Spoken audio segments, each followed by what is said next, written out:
December 7th, 1941, 07:58 hours, Tokyo. Admiral Isoroku Yamamoto stood in the Imperial Japanese Navy headquarters, receiving the first reports from Pearl Harbor. Through the smoke of his cigarette, he watched junior officers celebrate, their voices rising with each decoded message. Captain Yasuji Watanabe slapped the table, laughing. The American Pacific Fleet burns in the harbor like paper lanterns. They will sue for peace within 6 months. Yamamoto said nothing. He had studied at Harvard, served as naval attaché in Washington. He had seen the steel mills of Pittsburgh, the automobile factories of Detroit. But Watanabe and the others had never left Japan. They measured American strength by the twisted wreckage at Pearl Harbor, by the outdated battleships now settling into Hawaiian mud. Admiral, the Americans lost 8 battleships, Watanabe continued, still grinning. Their Nevada, their California, their West Virginia, all sunk or crippled. They have perhaps 6 carriers total in the Pacific. We have 10. The mathematics are simple. What Watanabe didn't know was that at that precise moment, in shipyards from Maine to California, a maritime revolution was already underway that would make Japan's entire naval construction program look like a child's hobby project. The Imperial Japanese Navy had every reason for confidence. Since the Meiji Restoration of 1868, Japan had built one of the world's premier naval forces through 7 decades of careful construction. Their battleship, Yamato, launched just months earlier, displaced 72,800 tons, the largest warship ever built. Its 46-centimeter guns could fire shells weighing 1,460 kilograms over 42 kilometers. The Yamato represented the pinnacle of Japanese naval architecture, a floating fortress that had consumed the resources of an entire nation. Japan's carrier force was equally impressive. At Midway in June 1942, they would deploy 4 fleet carriers, the Akagi, Kaga, Soryu, and Hiryu, vessels that had honed their skills in the conquest of China and the devastating strike on Pearl Harbor. Japanese carrier pilots averaged 800 flight hours. Their Zero fighters dominated the early Pacific battles with a kill ratio of 12-1. The Nakajima B-5N torpedo bomber, which the Allies called Kate, had proven devastatingly effective at Pearl Harbor, achieving an 89% hit rate. Between 1937 and 1941, Japan had launched or commissioned 6 fleet carriers, 4 battleships, 18 cruisers, and 63 destroyers. Their naval expansion program called for building 2 super battleships, 5 carriers, and dozens of escort vessels by 1946. This seemed like overwhelming force to Japanese planners who calculated that America, caught unprepared, would need years to rebuild from Pearl Harbor's devastation. The Japanese Naval General Staff possessed detailed intelligence on American shipbuilding capacity. Their estimates, compiled in a November 1941 assessment, concluded that the United States could perhaps produce 2 fleet carriers per year, maybe 4 escort carriers, and a dozen destroyers. These estimates were based on America's peacetime construction rates and Japan's own experience. The Akagi had taken 7 years to complete. The Yamato required 4 years. Surely the Americans, with their luxury-loving culture and inexperienced workforce, would require even longer. Vice Admiral Chuichi Nagumo, commander of the carrier strike force that devastated Pearl Harbor, wrote in his diary on December 10, 1941, "We have crippled the American fleet beyond rapid recovery. Their industrial capacity, while large, is geared toward consumer goods. They cannot simply convert automobile factories into shipyards. We will have 18 months, perhaps 2 years, before they can challenge our dominance. By then, we will control the Pacific, from Australia to Alaska." The mathematics seemed irrefutable. Japan produced 7 million tons of steel in 1941. Intelligence estimates suggested America produced approximately 60 million tons, but most went to automobiles, refrigerators, and other civilian products. The Imperial Navy calculated that perhaps 10% might be diverted to warship construction. That would mean 6 million tons, roughly matching Japan's fully militarized economy. In January 1942, Japanese submarines began reporting anomalies. Off the American west coast, they observed increased shipping traffic. At first, this seemed normal, the commercial ships of a nation at war mobilizing supplies. But the frequency puzzled submarine commanders. Lieutenant Commander Yahachi Tanabe, commanding the I-168, noted in his log, "Observed merchant vessel construction at San Francisco Bay, counted 14 hulls in various stages, unusual but not alarming. Americans have always been enthusiastic builders." What Tanabe was witnessing was the early stage of the Liberty ship program, an industrial mobilization that would make Japan's worst nightmares look optimistic. The reality of American shipbuilding was something Japanese planners literally could not conceive. In yards across America, industrialist Henry Kaiser was revolutionizing ship construction, using techniques borrowed from automobile assembly lines. Traditional shipbuilding used riveting, a slow process requiring skilled craftsmen to heat and hammer individual rivets. Kaiser's yards used welding, faster, and requiring less skill. A riveted ship might need 300,000 individual rivets. A welded ship eliminated most of this labor. The Liberty ship program aimed to produce simple, standardized cargo vessels at unprecedented speed.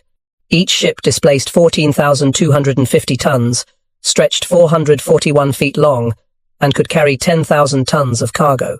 The design was deliberately basic, a slightly modified version of a British tramp steamer. No frills, no innovations, just a steel box to carry tanks and troops across oceans. The first Liberty ship, the SS Patrick Henry, launched September 27, 1941, took 244 days to build. Japanese intelligence noted this and relaxed. 244 days per ship meant perhaps 6 ships per year from a large yard. Multiplied across America's shipyards, this might produce 60 to 80 Liberty ships annually. Significant, but manageable. But Kaiser wasn't building 6 per year. His Richmond Shipyard No. 2 broke ground on Liberty hulls like a Detroit assembly line stamping out cars. By March 1942, construction time had dropped to 150 days. By May, 72 days. The SS Robert E. Peary, launched November 12, 1942, was completed in 7 days and 15 hours, from keel laying to launch. 7 days. Japan had never built a ship of any size in 7 days. The concept was incomprehensible. A destroyer required 18 months minimum. A Liberty ship, while simpler than a destroyer, still displaced more tonnage than many Japanese destroyers. Building one in a week violated every principle of naval architecture they knew. The Liberty ship program ultimately launched 2,710 vessels. In 1943 alone, American yards completed 1,326 Liberty ships. That single year's production exceeded Japan's entire merchant marine construction from 1900 to 1950. The entire program produced 18.5 million tons of shipping. Japan's total merchant marine in 1941 had been 6 million tons. America built 3 times Japan's entire pre-war merchant fleet in Liberty ships alone, while simultaneously constructing hundreds of warships. But the merchant ships were only the beginning. The Essex-class fleet carrier program revealed the true scale of American shipbuilding capacity. The Essex-class displaced 27,100 tons, carried 90 to 100 aircraft, and could steam at 33 knots. They were formidable warships, comparable to Japan's best carriers. Japan had taken years to build each fleet carrier. America was about to build them by the dozen. The USS Essex, nameship of her class, was laid down April 28, 1941. Launched July 31, 1942, and commissioned December 31, 1942. 20 months from keel to commissioning. Japan needed 4 years minimum for a fleet carrier. But America wasn't building one. Essex. They were building them in production runs like Liberty ships. The USS Yorktown, second of the Essex class, commissioned April 15, 1943. The USS Intrepid commissioned August 16, 1943. The USS Hornet commissioned November 29, 1943. The USS Franklin commissioned January 31, 1944. The USS Ticonderoga commissioned May 8, 1944.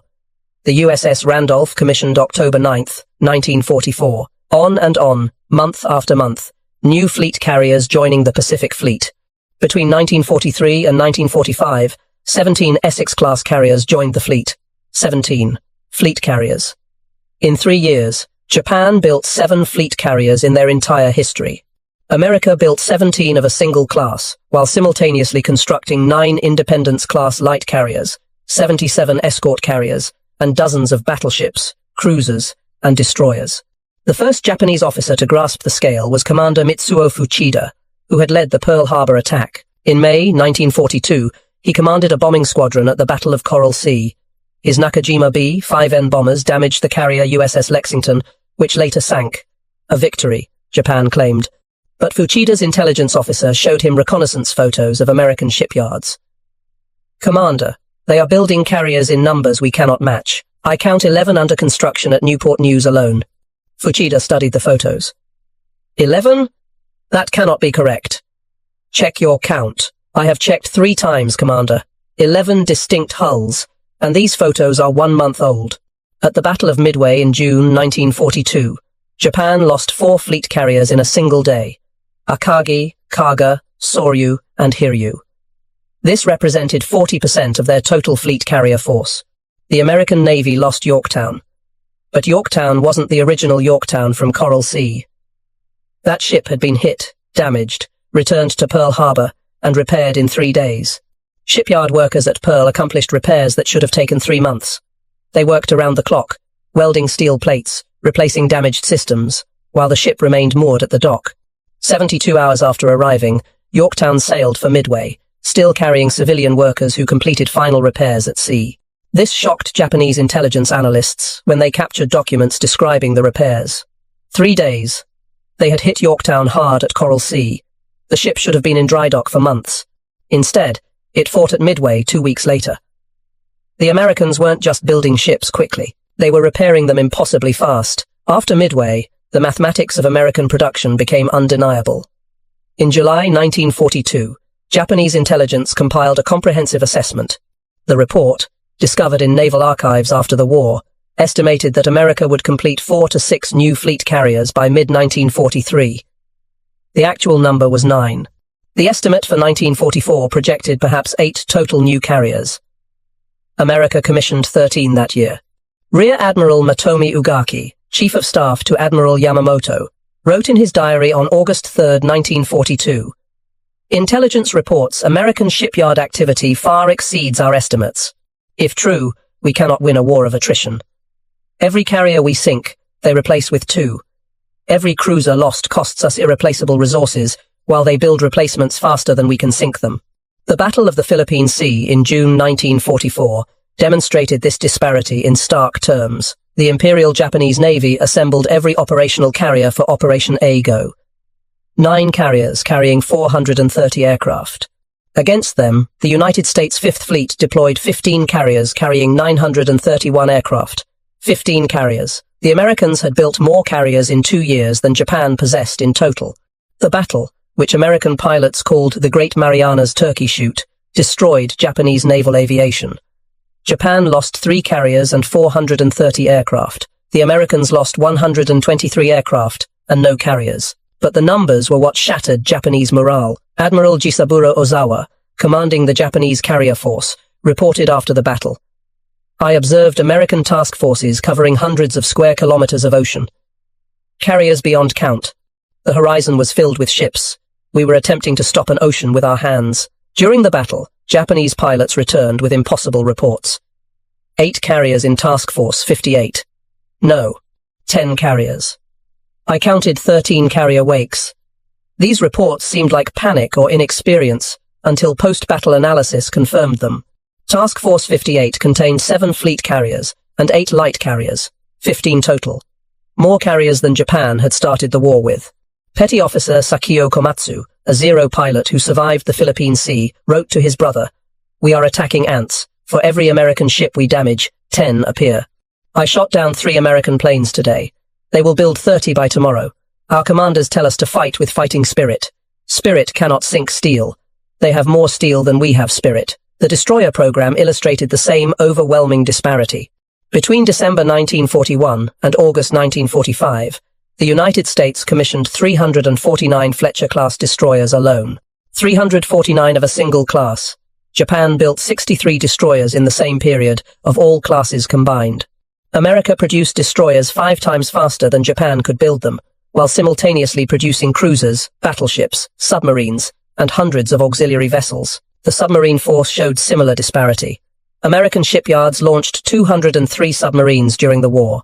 Japan launched 126, but American submarines were larger, carried more torpedoes, and had longer range. The Gato-class submarine displaced 1,525 tons surfaced, carried 24 torpedoes, and could patrol for 75 days. Japanese submarines, designed for fleet support rather than commerce raiding, were comparable in individual capability, but couldn't match American production. The escort carrier program particularly devastated Japanese planning. These were small carriers, built on merchant ship hulls, designed for anti-submarine warfare and amphibious support. They couldn't match fleet carriers in aircraft capacity or speed, but they cost 1/3 as much, and required 1/3 the construction time. The first escort carrier, USS Long Island, converted from a merchant ship, commissioned June 2, 1941. By war's end, America had commissioned 77 escort carriers. Japan watched this industrial avalanche with growing horror. Captain Toshikazu Ome, a staff officer with the combined fleet, compiled production estimates in December 1943.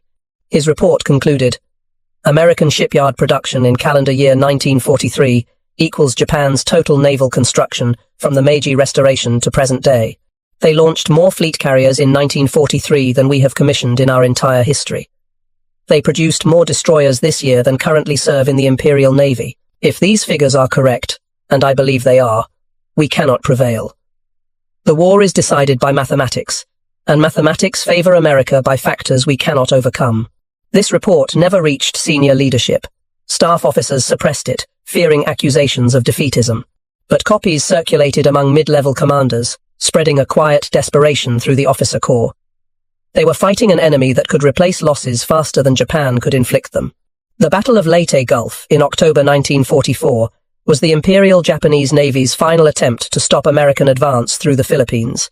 Japan committed virtually every operational warship, 4 carriers, 9 battleships, 19 cruisers, and 35 destroyers. The Americans deployed 17 carriers, 12 battleships, 26 cruisers, and 141 destroyers in the immediate battle area, with more in reserve. The disparity in numbers was so overwhelming that Japanese commanders knew defeat was certain before the battle began. Admiral Takeo Kurita, commanding the center force of battleships and cruisers, wrote in his action report, "We sailed toward San Bernardino Strait, knowing we faced impossible odds. American carriers numbered beyond count. Their destroyer screens extended further than our optical range. We fought because honor demanded it, not because victory was possible. Every ship we lost was irreplaceable.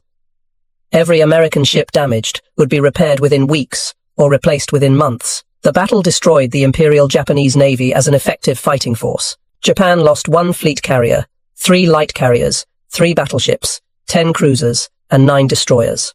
American losses were 1 light carrier, 2 escort carriers, 2 destroyers, and 1 destroyer escort. But the strategic impact went beyond simple numbers. Japan had exhausted its operational fleet. America had barely dented its reserves. After Leyte Gulf, Japan possessed 2 operational fleet carriers, neither with adequate aircraft or trained pilots. America had 99 carriers in service, 28 fleet carriers, 9 light carriers, and 62 escort carriers, 99. The number was so absurd that when Japanese intelligence reported it, senior commanders accused them of misidentifying merchant ships as carriers. But the reports were accurate. America had more carriers in December 1944 than Japan had built warships of all types in the previous 5 years. Fuel became the decisive factor.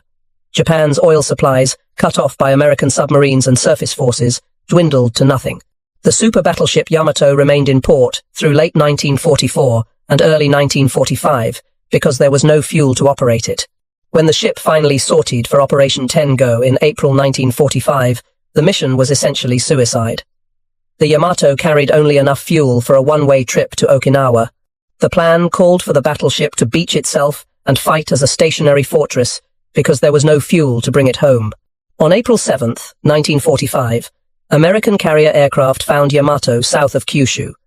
The battleship, symbol of Japanese naval power, was accompanied by 1 cruiser and 8 destroyers. Against them, Task Force 58 dispatched aircraft from 11 carriers. 11 carriers hunted 1 battleship. The Americans launched 386 aircraft. The Yamato's anti-aircraft guns shot down 10. American torpedoes and bombs struck the battleship at least 13 times. The ship capsized and exploded at 14:23 hours, taking 2,498 crew with it. The Yamato's destruction symbolized everything that had gone wrong with Japanese naval planning. They had built the world's largest battleship, a vessel that consumed resources equivalent to 4 fleet carriers, and it accomplished nothing. Meanwhile, America built 99 carriers that controlled the Pacific absolutely. In the war's final months, the Imperial Japanese Navy ceased to exist as an operational force. Surviving ships remained in port, unable to sortie due to fuel shortages and lack of air cover. The Navy had consumed its inventory of trained pilots at an unsustainable rate. American carriers operated with near impunity, striking the Japanese home islands at will. Lieutenant Junior Grade Haruo Yoshino, one of the few surviving Japanese carrier pilots, surrendered at Yokosuka Naval Base in August 1945. American intelligence officers questioned him about Japanese carrier operations. His response entered the historical record. Carrier operations? We had no carriers. We had hulls in port with no aircraft, no pilots, no fuel. You Americans asked how many carriers we had operational in August 1945. The answer is 0. We had carriers as structures, as ships, but not as functioning weapons. You destroyed our capacity to operate them faster than we could train replacement crews. After Japan's surrender, American occupation forces examined Imperial Navy records. The complete production figures, compiled by the Strategic Bombing Survey, revealed the true scale of the disaster. From December 7, 1941 to August 15, 1945, Japan commissioned 7 fleet carriers. 5 light carrier station arrived. I thought we had crippled American power for years. I laughed at American industrial capacity. I believed our spirit and training would overcome their numbers. He paused, looking at Pearl Harbor, now home to a massive American fleet. I was a fool. Within 2 years, they had more carriers than we built in our entire history.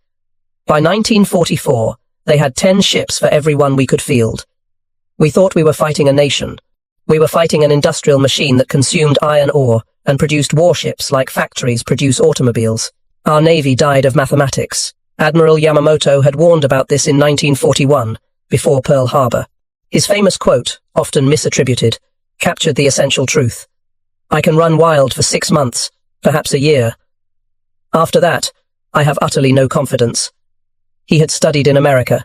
He knew their industrial capacity. He understood that Pearl Harbor would awaken a giant. The entire merchant fleet at the war's start. Documents discovered in 1967 at the Japanese National Institute for Defense Studies revealed internal Navy assessments from late 1943. A memo from Admiral Osami Nagano, Chief of the Naval General Staff, to Prime Minister Hideki Tojo, dated November 19, 1943, stated, American naval construction exceeds our most pessimistic estimates by factors of 5 to 10. They are commissioning 1 fleet carrier monthly. They produce destroyers faster than we can train crews for our existing vessels. Unless American will to fight collapses, which seems unlikely, we cannot achieve military victory. The mathematics are irrefutable. This assessment never reached lower ranks. The Navy suppressed any suggestion of inevitable defeat, fearing morale collapse. But senior officers knew the truth. By 1943, the war was decided. America would win through sheer industrial capacity, producing warships faster than Japan could sink them. At the 1963 reunion of Pearl Harbor survivors in Honolulu, Captain Watanabe, now 78 years old, spoke with American historians. He remembered his celebration on December 7, 1941, when reports of Pearl Harbor's devastating ships. The mathematics that Captain Watanabe thought were simple in December 1941 turned out to be overwhelmingly simple. America could build ships faster than Japan could sink them. American shipyards replaced losses within months. Japanese losses were permanent. The war became a race between American production and Japanese attrition. And attrition never wins against production measured in thousands of hulls. 72 years after Pearl Harbor, the Japanese Maritime Self-Defense Force operates a modest fleet of destroyers and helicopters. At Yokosuka Naval Base, where the Yamato was built, American carriers now berth regularly. The yards that built Japan's super battleships now service America had already achieved naval superiority in the Pacific. The final accounting was devastating. In all of World War II, Japan produced 17 aircraft carriers of all types. America produced 114. Japan built 2 battleships. America built 10. Japan commissioned 63 destroyers. America commissioned 349 Fletchers alone, plus dozens of other destroyer classes. The production disparity extended to every category: cruisers, submarines, escorts, auxiliaries, cargo ships. But the 1943 figures particularly captured the psychological horror of Japan's position. That single year, when Japan still had operational fleets and hoped to achieve favorable peace terms, America produced more warships than Japan had built in the previous 50 years. From the Meiji Restoration in 1868 through December 1941, Japan had constructed its navy through 7 decades of careful resource allocation, building approximately 350 major warships total.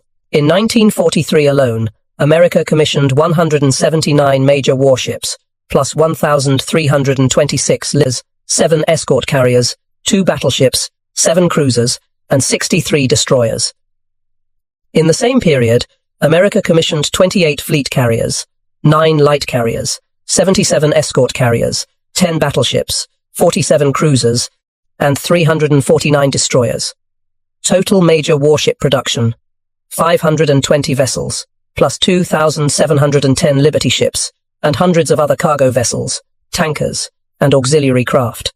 The 1943 production alone exceeded Japan's expectations. In calendar year 1943, American shipyards commissioned 11 fleet carriers, 24 escort carriers, 3 battleships, 13 cruisers, and 128 destroyers, plus 1,326 Liberty ships. The Liberty ships alone displaced 18 million tons, more than 3 times Japan's nuclear carriers, each of which carries more striking power than the entire Imperial Japanese Navy possessed in 1941. The industrial disparity that destroyed the Imperial Navy remains visible in every comparison between nations that can mobilize total war production and those that cannot. Captain Watanabe died in 1978, but his testimony remained. In his final interview, conducted months before his death, he returned to that morning in December 1941. I stood in that room, watching reports from Pearl Harbor, laughing at American weakness. If someone had told me that within 3 years America would have 99 aircraft carriers at sea, I would have called them insane. No nation could build 99 carriers. But they did. They built 99 carriers, plus hundreds of other warships, plus thousands of cargo ships, while fighting Germany in the Atlantic. We faced an opponent whose capacity we literally could not imagine. Our mistake was believing that spirit and training could overcome industrial capacity measured in millions of tons of steel. We learned the truth at terrible cost.